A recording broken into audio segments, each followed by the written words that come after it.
கத்தோலிக்க திருச்சபையின் எதிர்நோக்கை இங்கே நமக்கு சொல்லித் தருகிறார்கள். அதில் உள்ள பதில் தான் இந்த பதில். அதாவது ஊன் வடிவில் அவரை இன்று பார்க்க வேண்டும் என்றாலே நற்கருணையாக பார்க்கலாம். எனவே அவர் மனிதனாக ஊன் வடிவில் நற்கருணையிலும் இருக்கிறார், கடவுளாக எங்கும் வியாபித்தும் இருக்கிறார். ஆகையால் இப்போது இயேசுநாதர் எங்கிருக்கிறார் என்று கேட்டால் கடவுளாகிய மட்டும் எங்கும் இருக்கிறார், கடவுளும் மனிதனுமாகிய மட்டும் பரலோகத்திலும் திவ்ய நற்கருணையிலும் இருக்கிறார் என்று கூற வேண்டும் என்று சொல்கிறோம். பரலோகம் அதான் அந்த விண்ணக டைமென்ஷன், அங்கும் இருக்கிறார் இங்கும் இருக்கிறார். நீங்க நல்லா புரிஞ்சுங்க.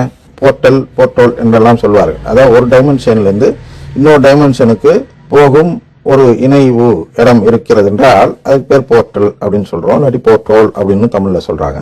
அது இந்த பெரிய கோயில் எல்லாம் இருக்குன்னு கூட யூடியூப்ல நிகழ்ச்சி பண்ணி இருக்கிறார். அது போன்று நமக்கு 2 டைமென்ஷனையும் சேர்ந்த நிலையில் இருப்பது யார் என்றால் நற்கருணை ஆண்டவர். நற்கருணை ஆண்டவர் இங்கும் நற்கருணையாக காட்சி தருகிறார், விண்ணகத்திலும் இன்று நற்கருணையாக தான் காட்சி தருவார். வரலாற்று நாயகன் இயேசுவாக வேற டைமென்ஷன்களில் அவர் வருகிறாரா வேற ஒன்று வரானான்னு தெரியாது, அது வேற. வரலாற்று நாயகன் இயேசுவாக வேற டைமென்ஷன்ல இருக்கலாம். ஆனால் கத்தோலிக்க திருச்சபை, அதாவது மன்னக திருச்சபை விண்ணக திருச்சபை என்று 2 பிரிவாக கத்தோலிக்க திருச்சபை இருக்கிறது. அதான் நாம் நம்புகிறோம். புனிதர்களோடு உறவு உண்டு என்று நம்புகிறோம் அல்லவா நம்முடைய நம்பிக்கை பிரமாணத்தில். அதன் பொருள் இதுதான். என்ன என்றால் 2ம் சேர்ந்ததுதான் நம் கத்தோலிக்க திருச்சபை அப்படிங்கறத பொருள். அதாவது நாம் இங்கே இறந்து போனாலும் நாம் திருச்சபைக்குள் தான் இருக்கிறோம், விண்ணகத்தில் இருப்போம் என்பது நமது நம்பிக்கை. அது போன்ற ஒரு நிலையில் 2க்கும் பாலமாக அந்த வசனம் கடவுளுக்கும் மனிதனுக்கும் இடையே அவர் ஒருவர் தான் பாலமாக இருக்கிறார் என்று கூறப்படுகிறது அல்லவா. அதுலதான் அன்னை மரியாள் இடையில வர முடியாது, மீடியாட்ரிக்ஸ் ஆஃப் ஆல் கிரேசஸ் சொல்லுவோம். அது போன்று அன்னை மரியாள் ஏன் வர வேண்டும், இயேசுதானே இருக்கிறார் என்று மற்றவர்கள் கேள்வி கேட்கிறார்கள் அல்லவா.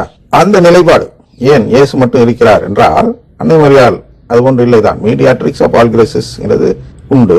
அவர் வழியாக தான் நாம் மீட்பு பெற முடியும் என்பதுதான் அதன் பொருள். ஆல் கிரேஸ்னா அது மீட்பு தருவதற்கு கடவுள் இறங்குகிறார் அல்லவா, அதுதான் கிரேஸ். ஆல் கிரேஸ்ங்கிற அனைத்து இரக்கமும் அதில் அடங்கி விடுகிறது.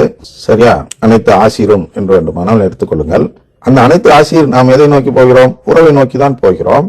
அந்த உறவை நோக்கி போகும்பொழுது அன்னை மரியாளிடம் எனக்கு உறவில்லை என்றால் அந்த அன்னை மரியாளின் குடும்பமாக இருக்கக்கூடிய கடவுளின் குடும்பத்திலும் எனக்கு உறவில்லை என்று வருவதால் எனக்கு மீட்புள்ளா நிலை வந்துவிடும்.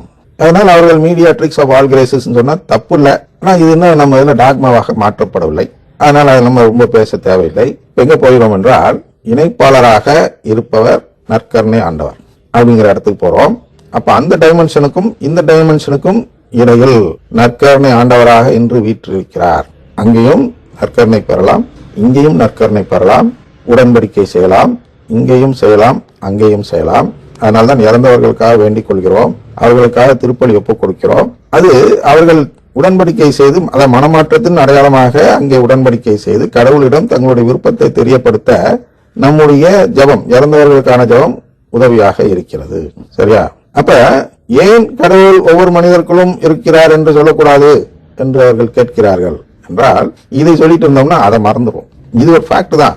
பட் திஸ் ஃபேக்ட், இந்த ஃபேக்ட் நம்மள இந்த உண்மை என்பது நம்மை மீட்கும் உண்மை அல்ல, இது அனைத்து மதத்தில் இருப்பவர்களுக்கும் இருக்கிறது. ஆனால் நம்முடைய தனித்தன்மையை எடுத்து சொல்லதான் திருச்சபை என்ன சொல்கிறது என்றால் அவர் கடவுளாக எங்கும் வியாபித்திருக்கிறார். கடவுளாக என்ன இருக்கிறார், அனைத்து மனிதனுக்குள்ளும் இருக்கிறார். ஆனா அது பத்தாது, நமக்கு எது வேணும், நற்கருணையில் இருக்கிற இயேசுதான் நம்மை மீட்பார். கடவுளாக இருக்க இயேசு அனைவருக்கும் உரிய இயேசு, அதான் வரலாற்று நாயகன் இயேசு என்று சொல்கிறோம். அது வேறு. அனைவரையும் படைத்தவர் இயேசு என்ற முறையில் அவர் எங்கும் வியாபித்திருக்கிறார். அந்தந்த மனிதர்களுக்கு வேற மதத்தை சேர்ந்த மனிதர்களும் இருக்கிறார். அது மீட்பு மீட்பு எது தரும், நற்கருணை தான் தரும். ஏன், நற்கருணை மூலமாக தான் நாம் கேட்க முடியும் மீட்பை, அதான் உறவை. அது எப்படி கேட்கிறோம், உடன்படிக்கை மூலமாக. அப்ப அந்த உடன்படிக்கை இல்லை என்றால் நமக்கு மீட்பு இல்லை. அதனால் நாம் எதை நம்ப வேண்டும், நற்கருணைக்குள்ளும் இருக்கிறார். அதாவது இந்த வடிவத்து இந்த டைமென்ஷனில் அவர் நற்கருணையாக இருக்கிறார், இன்னொரு டைமென்ஷனில் அவர் கடவுளாக இருக்கிறார். இவ்வளவுதான் வித்தியாசம். உங்களுக்கு புரிந்திருக்கும் என்று நம்புகிறேன்.